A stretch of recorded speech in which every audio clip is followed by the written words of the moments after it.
नमस्कार विद्यार्थी मित्रांनो, आजच्या या भागात तुम्हा सर्वांचे पुन्हा एकदा खूप खूप स्वागत. आपली परीक्षा झालेली आहे आणि माझ्या मते तुम्हा सर्वांचे पेपर खूप छान गेलेले असतील.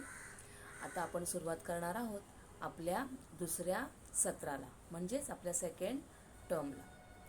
त्याआधी आपण काय करूया मुलांनो, एकदा आपण काय काय शिकणार आहोत ते पाहूया. मुलांनो, हे आहे तुमचं पाठ्यपुस्तक.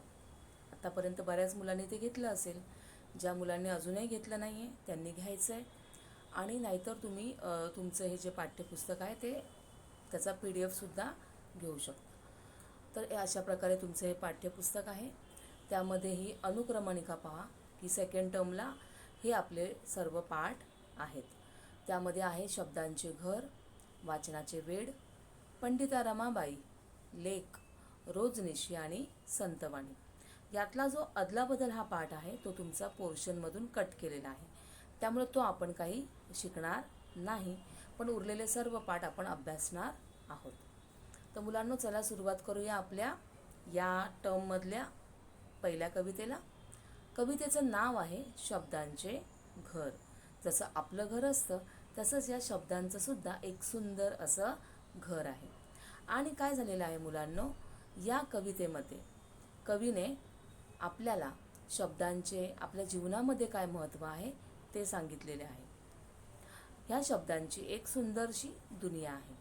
या दुनियेमध्ये मुळाक्षरं, स्वर, काना, मात्रा, वेलांटी, विरामचिन्ह हे एकत्र येतात आणि एकत्र आल्यामुळेच काय होतंय की आपण आपल्या भावना व्यक्त करू शकतो. या कवितेमध्ये शब्दांचा गौरव केलेला आहे. शब्दांचं महत्त्व सांगितलेलं आहे की कशा प्रकारे ते आपल्या आयुष्यामध्ये महत्त्वाचे आहेत. कारण की या शब्दांमुळेच आपण आपल्या भावना व्यवस्थितपणे व्यक्त करू शकतो. मग ती भावना आनंदाची असेल, दुःखाची असेल किंवा आश्चर्याची असेल. तर अशा प्रकारे मुलांनो, या शब्दांच्या घराची ओळख आज आपण करून घेणार आहोत. ही आहे मुलांनो तुमची कविता आणि यामध्ये तुम्ही पाहू शकता की हे सुंदरसं घर बनलेलं आहे आणि हे घर आहे शब्दांचं घर. आणि हे शब्दांचं घर कशा प्रकारे बनलेलं आहे तर स्वर, काना, मात्रा, वेलांटी, मुळाक्षर यापासून हे घर बनलेलं आहे. सुरुवातीला मुलांनो मी कविता वाचणार आहे, तुम्ही सर्वांनी लक्ष द्यायचं. सुंदर सुंदर शब्दांचे सुंदर सुंदर घर, त्यातून काही हळवे हळवे राहत होते स्वर. घरात होता काना मात्रा वेलांटीचा मेळ, एकोप्याने खेळायाचे सगळे अक्षर खेळ. विरामचिन्हांचीही होती सोबत वरचे वर, सुंदर सुंदर शब्दांचे सुंदर सुंदर घर. एखाद्याची धुसफूस सुद्धा हवी हवीशी छान, प्रत्येकाला अर्थ वेगळा सुखदुःखाचे भान. मधले अक्षर कुरवाळाया रेघांचे छप्पर, सुंदर सुंदर शब्दांचे सुंदर सुंदर घर. कानोकानी कुजबुजताना अंकुर मनकोवळा, वाट मोकळी होऊन लागे कवितेचाही लळा. अवतीभवती झिरपत राही गाणे काळीजभर, सुंदर सुंदर शब्दांचे सुंदर सुंदर घर.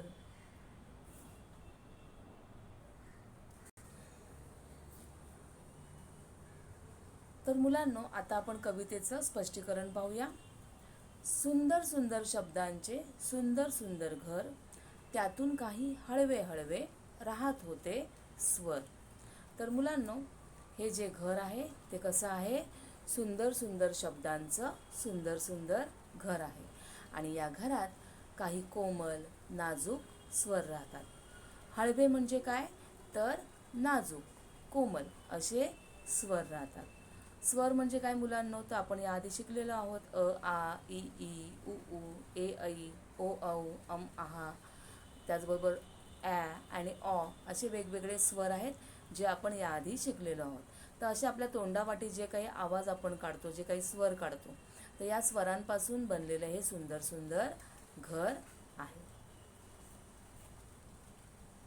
घरात होता काना मात्रा वेलांटीचा मेळ, एकोप्याने खेळायाचे सगळे अक्षर खेळ. विरामचिन्हांची ही होती सोबत वरचेवर, सुंदर सुंदर शब्दांचे सुंदर सुंदर घर. तर मुलांनो, या शब्दांच्या घरात काना, मात्रा, वेलांटी एकत्र राहतात. एकजुटीने अक्षरांचा सुंदर खेळ खेळतात. त्यांच्यासोबत नेहमीच विरामचिन्हेही खेळतात. तर मुलांनो, या घरामध्ये कोण कोण राहतं? तर आपण आधी पाहिलं की स्वर राहतात. तर या स्वरांसोबत कोण राहतंय? तर काना, मात्रा आणि वेलांटी. आता काना म्हणजे काय? तर मुलांनो, आपण आ हा जो स्वर आहे तो या चिन्हाने दाखवतो आणि त्यालाच म्हणतात काना. त्याचबरोबर ही छोटी, मोठी ही आपण या चिन्हांनी दाखवतो आणि या दोन्ही चिन्हांना म्हणतात वेलांटी. त्याचबरोबर ए आणि ऐ हे आपण मात्रांनी दाखवतो. त्याची चिन्ह तुम्हाला इथे दाखवलेली आहे. तर त्यांना आपण म्हणतो मात्रा. तर या शब्दांच्या घरात स्वर, काना, मात्रा, वेलांटी, उकार एकत्र राहतात, एकोप्याने राहतात, म्हणजेच एकजूट करून राहतात. आणि या एकजुटीमुळे काय झालेलं आहे, ते सुंदरसा खेळ खेळतात आणि यांच्यासोबत नेहमीच विरामचिन्हसुद्धा खेळतात. कारण की या सर्वांची मिळूनच शब्द तयार होतात, हे तुम्हाला माहीत आहे. शब्द कसे तयार होतात? तर आपली जी मूळाक्षरं आहेत, त्याचबरोबर स्वर आहेत, काना, मात्रा, वेलांटी या सर्वांना जोडून आपण शब्द तयार करतो. एखाद्याची धुसफूससुद्धा हवी हवीशी छान, प्रत्येकाला अर्थ वेगळा सुखदुःखाचे भान. मधले अंतर कुरवाळाया रेघांचे छप्पर, सुंदर सुंदर शब्दांचे सुंदर सुंदर घर. मुलांनो, या शब्दांच्या घरात एखाद्या शब्दाची चिडचिडसुद्धा छान हवी हवीशी वाटते. प्रत्येक शब्दाचा वेगळा अर्थ असून सुद्धा एकमेकांना एकमेकांच्या सुखदुःखाची जाणीव आहे. यांच्यामध्ये काही बी नसले किंवा दुरावा निर्माण झाला तरी त्यांना एकत्र ठेवण्यासाठी त्यांच्यावर रेषांचे छप्पर पांघरलेले असते. असे हे सुंदर शब्दांचे सुंदर घर आहे. तर मुलांनो, या घरामध्ये हे जे शब्द राहतात किंवा हे जे अक्षरं राहतात, यांच्यामध्ये कधी कधी चिडचिड होते, भांडणं होतात. जसे आपल्या घरातसुद्धा पहा, लहान भावंडांमध्ये भांडणं होतात. एका वेळेस आपण भांडतो आणि दुसऱ्या क्षणाला आपण काय करतो, एकत्र येतो आपल्यामध्ये, कारण की प्रेम असतं. तर त्याचप्रमाणे या शब्दांमध्ये सुद्धा भांडणं होतात, परंतु ती हवी हवीशी असतात. ती चिडचिडसुद्धा हवी हवीशी असते. प्रत्येक शब्दाचा एक वेगळा अर्थ असतो आणि हा अर्थ असून सुद्धा एकमेकांना एकमेकांच्या सुखदुःखाची जाणीव असते. कारण की या प्रत्येक शब्दातून आपण आपल्या भावना, मग त्या सुखाच्या भावना असो किंवा दुःखाच्या भावना असो, त्या व्यक्त करत असतो. यांच्यामध्ये काही कधी बिनसले या जे अक्षरं असतात, तर जसं आपलं एकमेकांशी भांडण होतं, कधी कधी दुरावा निर्माण होतो, परंतु आपल्याला बांधून ठेवण्यासाठी आपलं घर असतं, आपल्या घरावर एक छप्पर असतं आणि त्या छप्परामुळेच या घरात राहणारी आपण माणसं नेहमी एकत्र एकमेकांना बांधून राहिलेलं असतो. तसंच मुलांनो, ह्या अक्षरांना बांधण्यासाठी त्यांच्यावर एक छप्पर असतं आणि ते छप्पर कोणतं? तर आपल्याला माहिती आहे मुलांनो, आपण प्रत्येक शब्दावर एक शिरोरेषा, एक रेघ ओढतो. मराठीमध्ये किंवा जी देवनागरी लिपी लिहिली जाते त्यामध्ये ही रेघ ओढली जाते. तर नेहमी तुम्हाला तुमच्या शिक्षिकासुद्धा ओरडत असतील. काही मुलांना सवय असते की कधी कधी घाईघाईने लिहितात आणि वरती रेषा ओढत नाहीत. मग अशा वेळेस काय होतं, मग शिक्षिका ओरडतात की अरे रेषा ओढत जा, आपण काही इंग्लिश लिहत नाही आहोत. कारण की इंग्लिशमध्ये अशी रेषा ओढली जात नाही, तर मराठीमध्ये ही रेषा ओढली जाते आणि रेषा ओढल्यामुळे ही अक्षरं एकत्र येतात आणि त्यापासून एक वेगळा शब्द तयार होतो की ज्याला काहीतरी अर्थ असतो.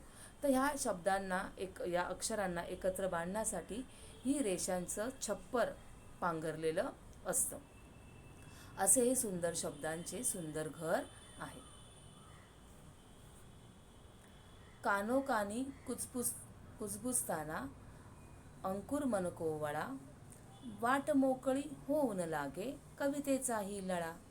अवतीभवती झिरपत राही गाणे काळीजभर, सुंदर सुंदर शब्दांचे सुंदर सुंदर घर.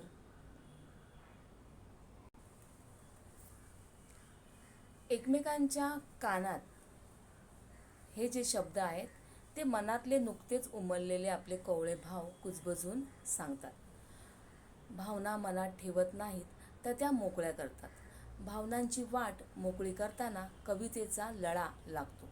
आता मुलांना काय होतं, बऱ्याच वेळा काय होतं की आपल्या मनामध्ये काही विचार यायला लागतात आणि मग आपल्याला ते व्यक्त करायचे असतात. मग हे विचार व्यक्त करण्यासाठी आपण कशाचा उपयोग करतो, तर या शब्दांचा आपण उपयोग करत असतो. आपल्या मनात आलेले विचार आपल्याला कोणाला तरी सांगायचे असतात, आपल्याला ते बोलून दाखवायचे असतात आणि म्हणूनच आपण काय करतो, या शब्दांचा उपयोग करतो आणि आपले जे मनात आलेले भाव असतात ते आपण हळूहळू कोणाला तरी सांगायचा प्रयत्न करतो. तर याचाच उपयोग बघा तुम्ही, लेखक, कवी हे जे असतात, एखादी घटना बघितली किंवा एखादं ठराविक वातावरण निर्माण झालं की त्यांच्या मनामध्ये ही लेखन करण्याची इच्छा निर्माण होते आणि मग त्यांच्या मनात आलेले ते विचार असतात त्या एका ठराविक घटनेबद्दल, एका ठराविक भावनेबद्दल, ते त्या भावनांना शब्दरूप देतात आणि मग अशा प्रकारे त्यापासून ते काहीतरी लेखन करतात किंवा कवी नवीन नवीन कविता तयार करतात आणि त्या शब्दांच्या रूपाने त्या मांडत असतात.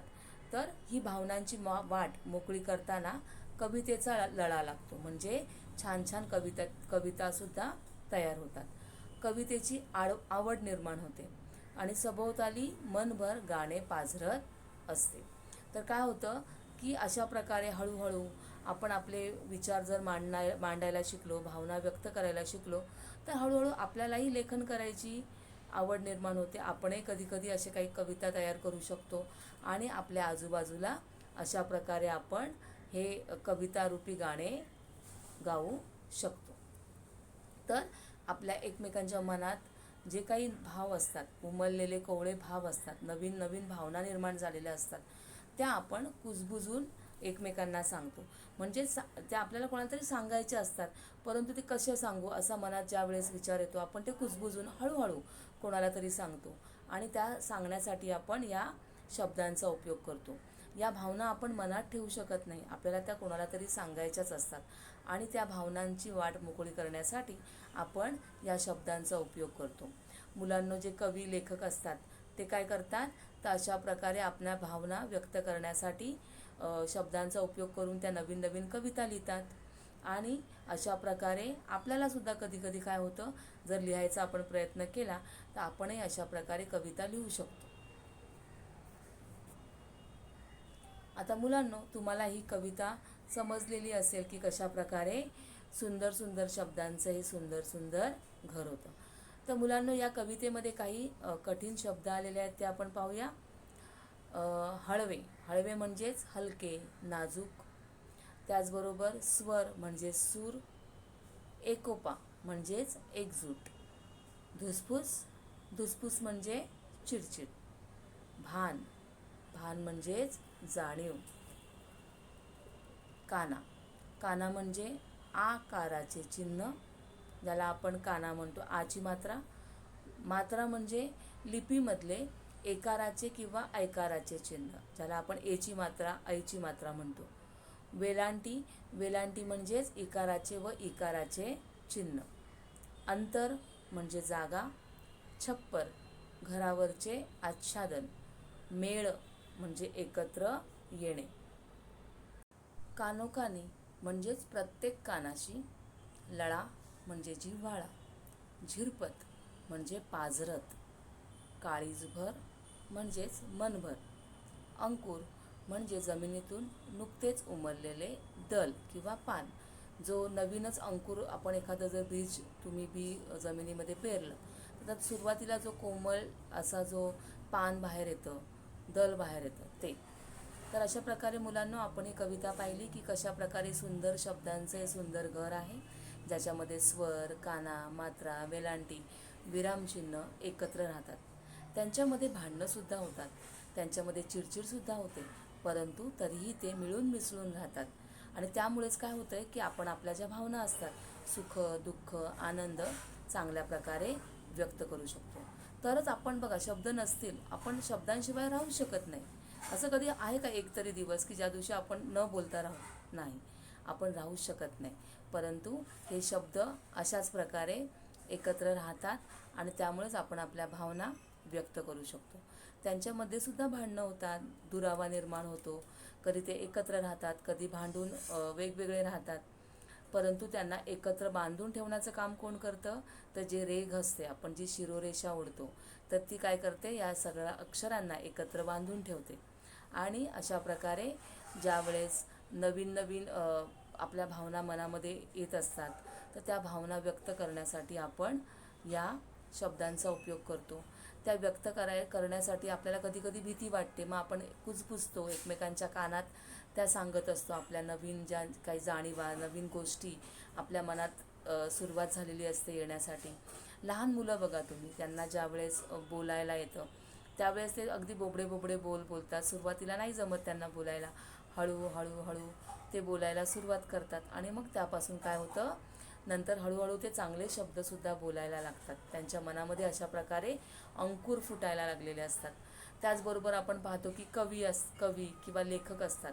एखादी ठराविक घटना पाहिली किंवा एखादा प्रसंग पाहिला, एखादं चित्र पाहिलं किंवा काही पाहिलं की त्यांच्या मनामध्ये अशा नवीन जाणीवा निर्माण होतात आणि मग ते शब्दांच्या माध्यमाने त्या कागदावर उतरवतात आणि त्यापासून नवीन कविता, नवीन लेख तयार होतात, जे आपण वाचतो. तर अशा प्रकारे मुलांनो, आज आपण ही छानशी कविता पाहिली. माझ्यामध्ये तुम्हालासुद्धा आवडली असेलच. तर आता आपण पाहूया मुलांनो की या कवितेमध्ये काही यमक जुळवणारे शब्द आलेले आहेत. तुम्हाला माहिती आहे मुलांनो, कवितेमध्ये यमक असतो, ज्याला आपण रायमिंग वर्डसुद्धा म्हणतो. तर बघा, घर या शब्दासाठी मी फक्त ठराविक ओळींमधलेच तुम्हाला यमक दाखवलेले आहेत. तर घर या शब्दासाठी कोणता शब्द आहे यमक जुळवणारा? तर स्वर. मेळ या शब्दासाठी खेळ. वरचेवर या शब्दासाठी घर. छान या शब्दासाठी भान. छप्पर या शब्दासाठी घर. हे यमक जुळवणारे शब्द आहेत. आता घर या शब्दासाठी तुम्ही छप्पर हा सुद्धा शब्द वापरू शकता किंवा वरचेवर हा सुद्धा शब्द यमक जुळवणारा शब्द म्हणून वापरू शकता. पुढे आहे बघा, मनकोवळा. मनकोवळा म्हणजेच मनकोवळा या शब्दासाठी लळा हा यमक जुळवणारा शब्द आहे. त्याचबरोबर काळीजभर या शब्दासाठी घर हा यमक जुळवणारा शब्द आलेला आहे. मुलांनो, कविता तुम्हाला समजली असेल आणि आवडलीसुद्धा असेल. तुम्हीसुद्धा घरी ती छानपैकी म्हणायची आहे. तर आपला जो पुढचा भाग आहे, जी पुढची तासिका आहे, त्यामध्ये आपण या पाठावर आधारित स्वाध्याय अभ्यासणार आहोत. ही कविता तुम्ही तुमच्या नोटबुकमध्ये एकदा लिहायची आहे आणि तुम्हाला जे शब्दार्थ दिले ते सुद्धा तुम्हाला तुमच्या नोटबुकमध्ये लिहायचे आहे. तर मुलांनो, चला पुन्हा भेटूया आपल्या पुढच्या तासिकेत. तोपर्यंत धन्यवाद.